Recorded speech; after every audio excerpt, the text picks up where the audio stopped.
Hello everyone, I know it's been a while since I've made a video in this format, but today is the year of tomorrow of I'm just gonna make another video in the Local Legends series. This installment being Dogs Barking. Sacramento's very own brings you closer to the sounds of impenetrable horror and noise wizardry and some of the most idiosyncratic drumming and guitar riffage I have ever heard.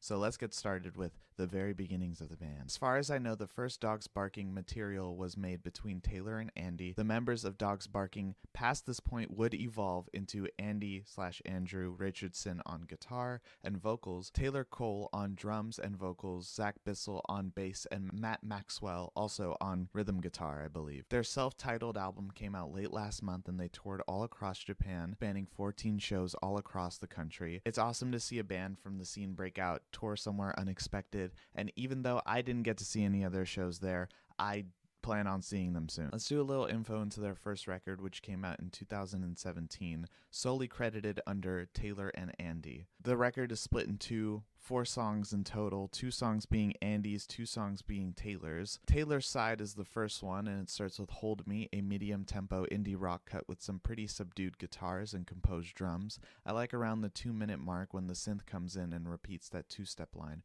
Reminds me of the Pixies' anti-solo solo. The next song is my personal favorite on the album. They Were Alright is a surf rock infused lo-fi banger. I love when songs leave space to have the guitar lead take over, becoming more like a vocal than an instrument. You'll notice in later Dogs Barking songs they use a lot of vocal manipulation in different ways to give the songs a little bit of absurdity or texture. Side B starts with My One in the Hand, and it's the first Andy song that we get to hear him loud and clear over, with what feels like a half-synthesized beat with these muted police-style guitars. Some of the lines feel out of balance with each other, with the heavy compression and gate on the drums. The bridge before the last chorus is worth listening to the whole song, just so you can hear the perfect transition into the next song. It really is a neat way to keep the sonic vibe appropriate, and something that would be done multiple times on the follow-up record. Once again, Taylor's drumming style is unlike anything else. It's so rhythmically dense yet accessible. It continuously inspires me to play my instrument differently. The chorus on this song is also super catchy with multiple flanged guitars and tactile cymbals clicking away.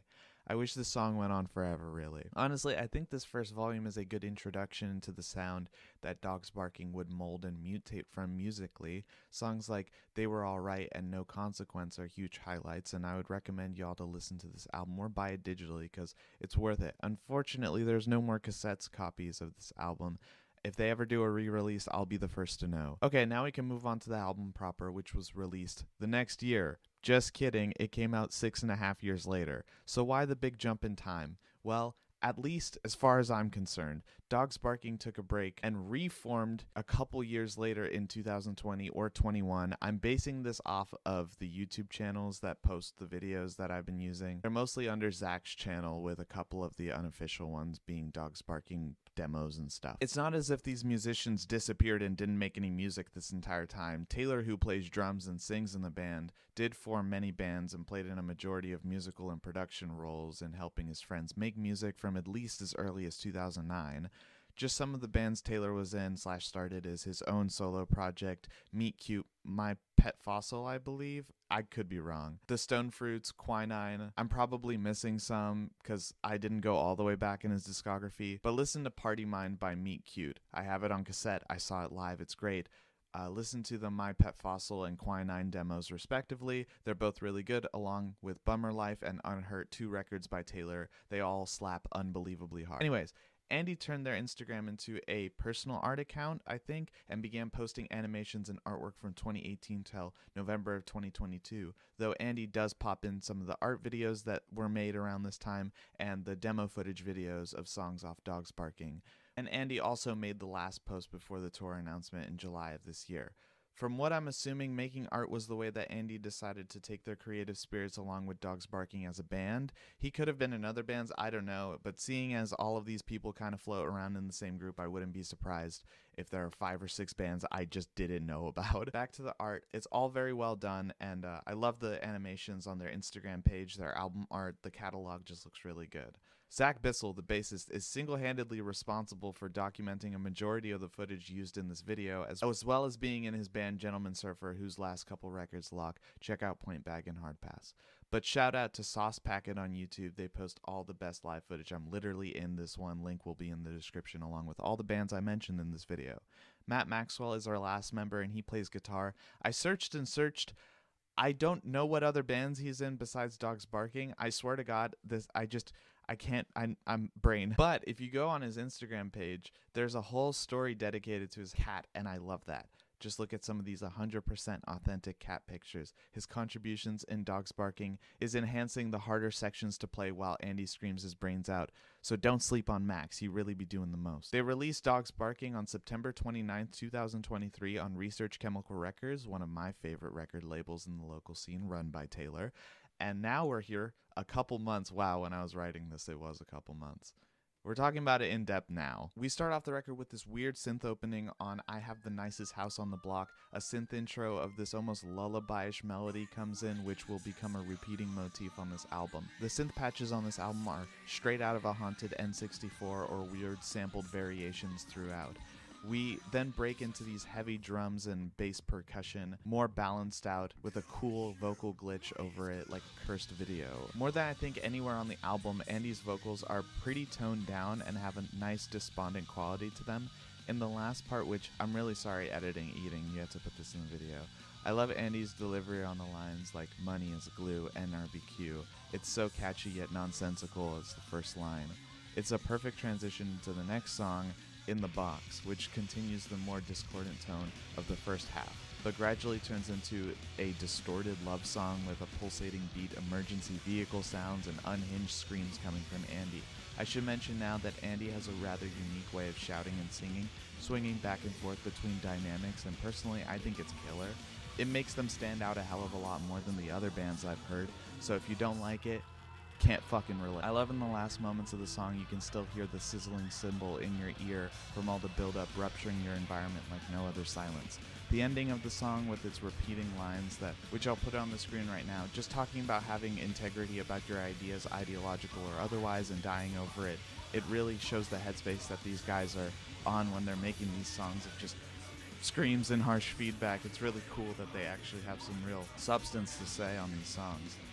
And now we move on to the lead single, Charm, or at least I call it the lead single because it got the music video treatment by Lowfire themselves. Super dope video. I'll definitely be using the footage here. This is also the time I should shout out my band did a Lowfire, so check that one out too. The song continues with some more of the vocal glitches that were on I Have the Nicest House on the Block, and has a killer unusual guitar chord progression with super fast, heavy, rudiment heavy drumming. I know Taylor isn't like trained in music, he just sort of learned playing drums by practicing and learning by ear. You truly get to hear some stuff that you don't hear a lot unless you're listening to like fucking math rock. There are some really gnarly screams that come out of the frontman Andy's mouth, who can control his screams in a really underlying edgy fashion to the performances on each of these songs. The screams will only get longer from here. They glide on top of the guitar very well while making every section feel different. Quality songs with some really good bass backing, so shout out Zach. God Bless the Ring is the next song for the album. I think this was the first single that they released on streaming. I didn't know what to make of it at first. I had heard Dogs Barking before in their live context, hearing all this feedback and crazy stuff, but now that this song has grown on me, it's like nothing else, man. It's a super extreme example of a song that's heavily synthesized and would work best as a single or at least in a studio setting. And it's the first song with some real digital drums that break into real drums with some more feedback layering guitars. After a minute, you get some really mathy guitar lines and some absolutely ludicrous drumming. Ice Cream on My Heart is my favorite line.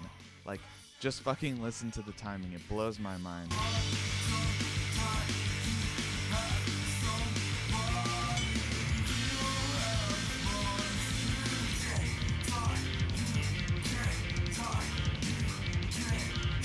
When the bass cuts out in the second half and re-enters with one of the most agonizing screams yet, it bites so much harder in this song. This song is the shit, and it's the first time I've been able to hear Taylor screaming on a song. Speaking of Taylor singing, the next song is No Hold, which has Taylor on kind of main vocals. Both Taylor and Andy trade lines from part to part. Andy and Taylor's vocals kind of gel pretty well despite how unconventional both of their styles are. This song has a bass line done by Zach that feels like it's reaching a fever pitch then crashes. I love the line, "Nothing sells, nothing worth asking for will appear." And the way Andy's vocals cascade through different spots in the mix during the verses is one of my favorite parts of the song. On first listen, I immediately knew this was my favorite song. It's always sunny when it rains. This is one of the shorter songs, and it's the only complaint I have about the song.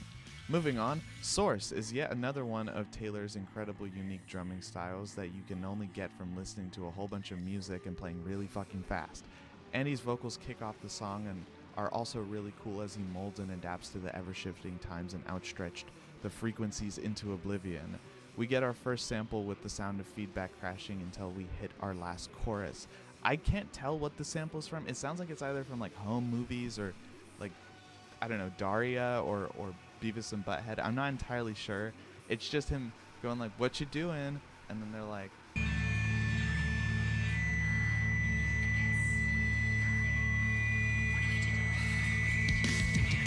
I think it's just so funny, honestly. If anyone recognizes it, leave a comment.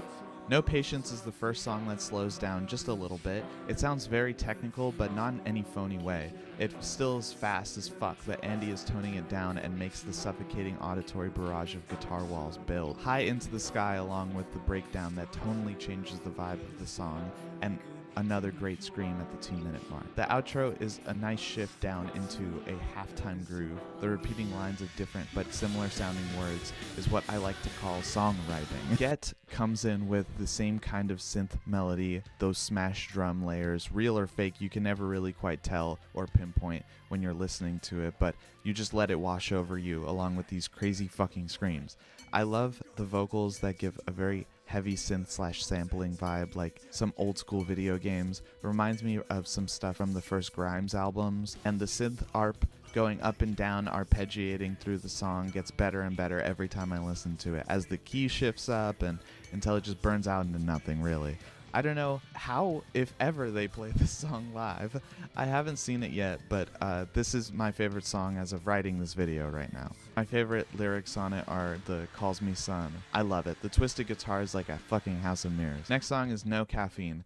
No Caffeine is another definite highlight with some odd time crackling with some more shouting and screaming. With the amps turned all the way up, we have our two heroes of noise, Max and Zach, going crazy. Taylor's snare destruction reaches new heights on this song. Not a minute is wasted on here, constantly doing something that's interesting, I feel like.